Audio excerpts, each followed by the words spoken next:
One of my favorite YouTube channels is the sex-positive sexuality education channel, Sexplanations. I also love the title. The host is a clinical psychologist, a woman in her 30s named Dr. Lindsay Takara Doe. In each episode, she ends her program with the slogan, "Stay curious." She does 3 to 5 minute videos, and they cover a wide range of topics: oral sex, anal sex, dating, consent, kink, kissing, gender identity, basic hygiene, you name it, she's covered it. They're great presentations. They'd be perfect in an OWL class. And no matter what the topic, she always signs off with, and remember, stay curious. She even sells black t-shirts with "Stay Curious" written in rainbow script to help support the channel. Stay curious.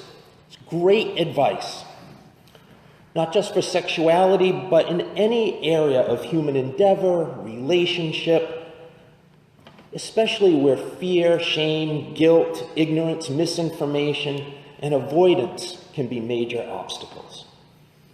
And these obstacles show up in so many different parts of our life. That curiosity may be the most underdeveloped skill we have as adults. Say, as far as adulting skills go, I think all of us could probably improve. It comes in handy in just about any situation we might find ourselves. And I'm beginning to think curiosity is the ultimate life hack, the skill that would make anything a little bit easier. Master curiosity, and you have one of the keys to living a happier life, a healthier, more fulfilling life. Practicing curiosity helps us be less emotionally reactive, less afraid, less anxious. Curiosity helps us learn, fills us with wonder, inspires courage in us, and if we can stay curious about those we know, always improves our relationships. Curiosity requires that we listen more attentively, that we pause before speaking, and ask questions instead of offering answers. Curiosity is a spiritual practice. It's a practice that involves kindness, compassion, acceptance. Curiosity centers the other instead of the self. Curiosity manifests most readily when, as St. Francis taught us, we seek first to understand rather than to be understood. I know most things in my own life would be better if I was better at being curious. And I'm going to imagine that's true for everyone else. It's a 2013 study done in the UK that said the average 4-year-old girl asks 390 questions every day. Every day. Now, your reaction is my reaction, and the study also concluded that the average mom answers about 300 questions every day. Adults do not ask that many questions every day. I don't know where that curiosity goes. You know, I have a nephew who's 4. That number, 390 a day, seems low. You know, a lot of our questions as adults die before they get out of our mouths. We don't speak them due to fear, insecurity, shame, embarrassment. When children want to know something, they ask. When adults want to know something, instead of asking, we think, well, I sound stupid. Shouldn't I already know this? I could just look it up online. I don't want people to know I'm interested or curious about that. What will people think of me? The curiosity never gets out of our mouth. It's trapped. It goes away. It goes away in the same way that we no longer color the sky yellow in the drawing with our crayon, or we no longer sing because we don't have a good voice, or we no longer dance because we're told we're not good dancers. And I think we lose our curiosity the same way. That somewhere along the lines it becomes not okay to not know everything. or not okay to need help, when in fact asking for help is a sign of strength and not a sign of weakness. As we age, curiosity also dies at the hands of assumptions and projections. We form opinions and attitudes towards people because of the way they look or speak, or the way they dress, or their religion, or who they are, or who they're romantically attracted to. We have a bad day and we take our grumpiness out on the person who cuts us off in traffic. You never really learn to swear until you learn to drive.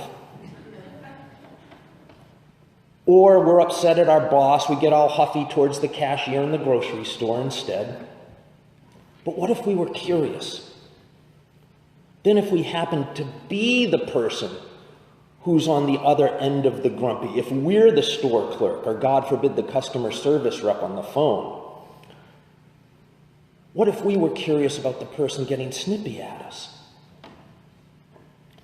Someone getting snippy at us for no good reason and for nothing we did or said. Ministers get this all the time. So do teachers and therapists and doctors and nurses and medical technicians and nurses' aides and receptionists and waiters and just about anybody who has to deal with the public. If someone who is out of sorts for whatever reason takes it out on us, it's natural we feel put upon. We have to train ourselves not to be reactive. I think all of us, hey, what'd I ever do to you? Nothing. Quite often, really nothing. And most of the time when people are angry at us, they're not angry with us, but they're angry with someone or something else. And they get angry at us. What if we were better at being curious about what was really going on with them, with each other? And they more curious about what's going on with us? What if we were better at remembering that no matter how anyone treats us, for good or ill, their behavior is due more to what's going on with them than to what's going on with us? What if we were all better at pausing and wondering and being curious? Wow, I wonder what's going on with them.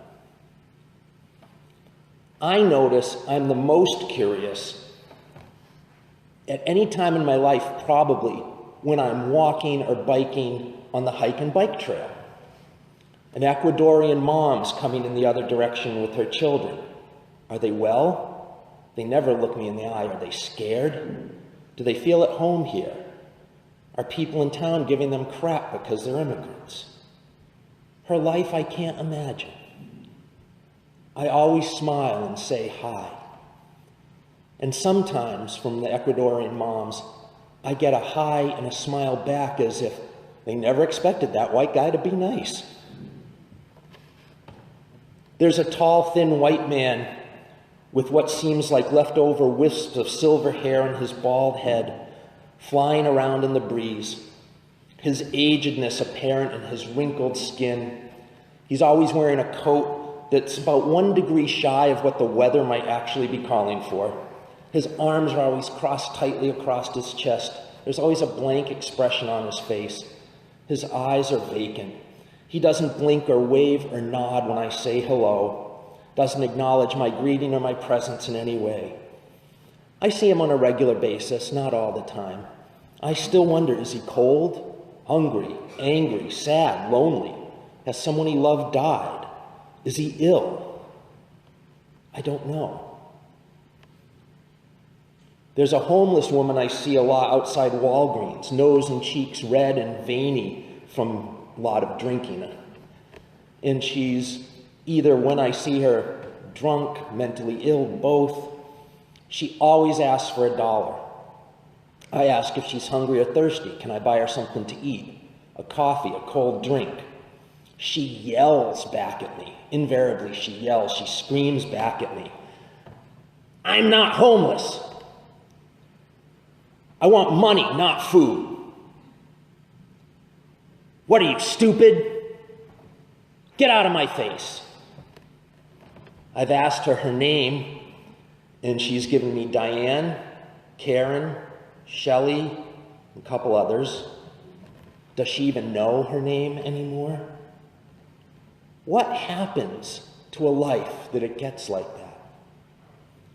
What happens to us in our culture that she's even out there at all? Seeing as just about everything we know about ourselves and the universe around us, we know because someone was curious and discovered or learned because of curiosity. And it seems silly we get so inhibited about asking questions and finding out. In his TED Talk on the power of questions, Steve Aguirre suggests that one reason we are less inquisitive is social media. He says social media steers us towards having social exchanges that are all statements and declarations without even asking about each other. And he recounts this time when a friend of his had taken a vacation trip to Paris and came back and started chatting to him about it over coffee, not even on social media, and started saying, you know, we went to the Eiffel Tower. And what he says is, and what I did, without even realizing it, said, oh, we went a couple of years ago. We went to blah, blah, blah. And his friend says, well, did you go to the Champs-Élysées? And he says, and we went and did this river tour on the Seine. And they were trading statements back and forth. Not one asked anything about the other. And watching him say that, I know I've had conversations like that, where I didn't bother to ask a damn thing of somebody. I just got into that habit, too, of trading statements with them. Although I will say that one of the positive uses I do make of social media, and so do a lot of ministers, is throwing out questions on social media. Anyone have a good time for all ages about Islam? We get a lot of help that way. You know, if we're curious enough, I think we can generate close relationships with just about anyone. In 1997, Arthur Aron and some others did a study where they experimented to find out if there are certain questions you can ask and someone can answer that will help you get to know them and them get to know you so that an actual personal closeness develops. Can two people who know little about each other learn about each other if they are curious in the appropriate way or have the right questions?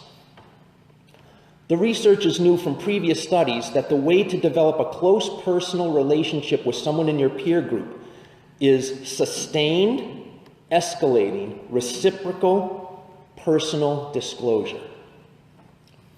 In other words, you tell each other increasingly personal details about yourself over time. So they were curious if they could pair together two people and give them a set of questions and have them form a close relationship. So they asked volunteer students where they were teaching to spend 45 minutes sitting across from each other in the lab asking and answering these questions. They used 36 questions. In 2015, Mandy Catron wrote an essay in the New York Times about trying to fall in love using these questions. When an acquaintance commented to her that given a couple of good things in common, any two people could fall in love, she remembered that study and said, let's try it. And they met in a bar and used the 36 questions. And she wrote about this for the New York Times, called 36 Questions to Fall in Love. Last year, I gave you this list about a year ago and asked for volunteers to pair up with people they didn't know in the congregation and ask each other these questions and get to know each other a little better. Did anybody in here do that last year? We had about 12 people do it. The responses were generally positive, but I didn't get back from anyone that they had, a new best friend. So I'm wondering if they went through all the questions and really took the time or just kind of tried it out casually at coffee hour. The list is a great list of questions. Among my favorite questions on it are, when did you last sing to yourself? When did you last sing to someone else? Well, for you guys, it was like 10 minutes ago. If you could wake up tomorrow having gained any one quality or ability, what would it be? I'm tempted for invisibility, but I think it would be to sing really well. What is your most treasured memory? And what is your most terrible memory?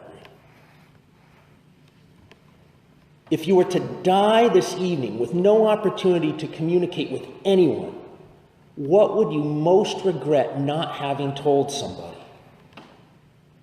Why haven't you told them yet? All of the questions on this list are open-ended questions. When being curious, you need to give a lot of room for feedback. Closed questions ask for short, basic information, short, basic answers. Yes, no, true, false, chocolate, extra large, green and brown, at my brother's house. Open questions ask for elaborate responses, for knowledge, opinions, feelings, and for elaboration. They beg follow-up questions. Tell me more. Can you describe that to me? How'd that make you feel? Why do you think that was such a success or such a failure? Walking the picket line with the workers on strike at the Milford Stop and Shop a few weeks ago, I had asked those people on strike about themselves. Two stories stuck with me the most.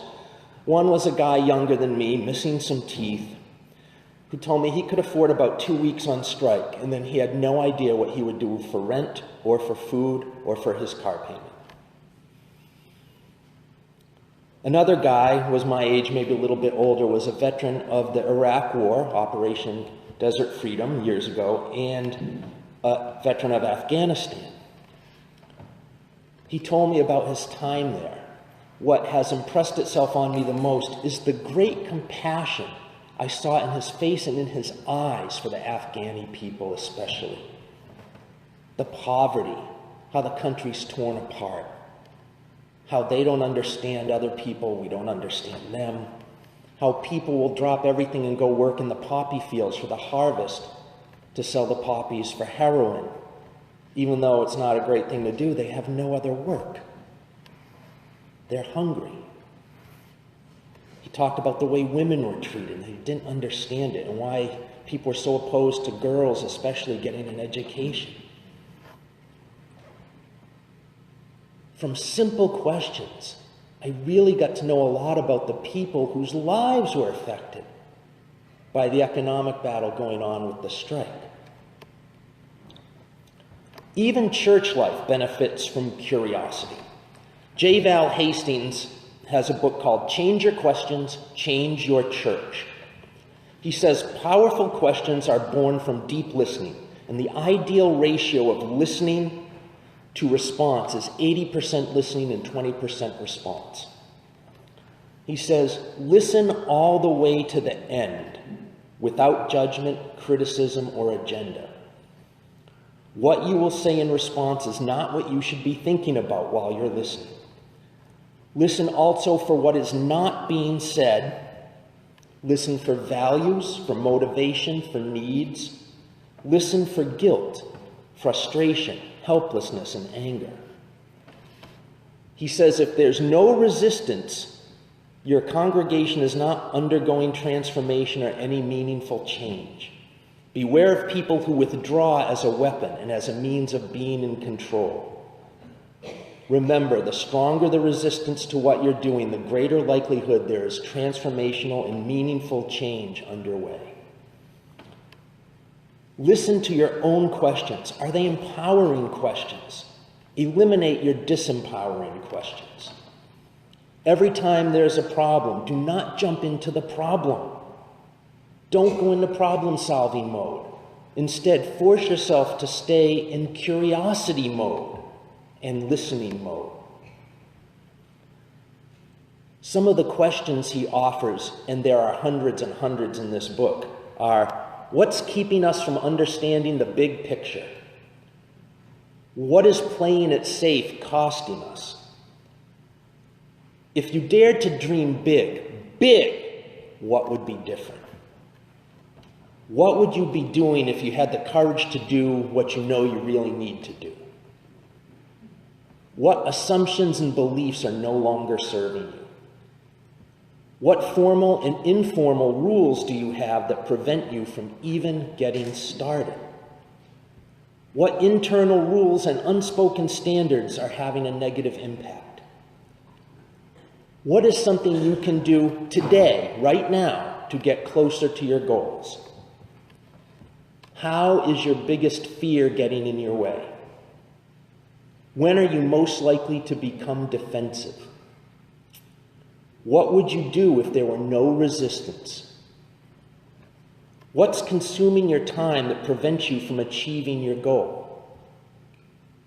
What challenges and problems do you repeatedly attract, and how can you break the attraction cycle? What legacy do you want to leave? Voltaire said, "Judge a person by their questions, not by their answers." I agree. Answers in many instances we have, but we can't get people to work together to use them. Why? Having answers won't save us, but willingness to ask questions and be curious will. And we need all the curiosity we can get about each other, especially about people who are different from us. We need curiosity about how to restructure our society so it works for everyone and not just the rich and powerful. We need curiosity about how to save our very planet from ecological collapse.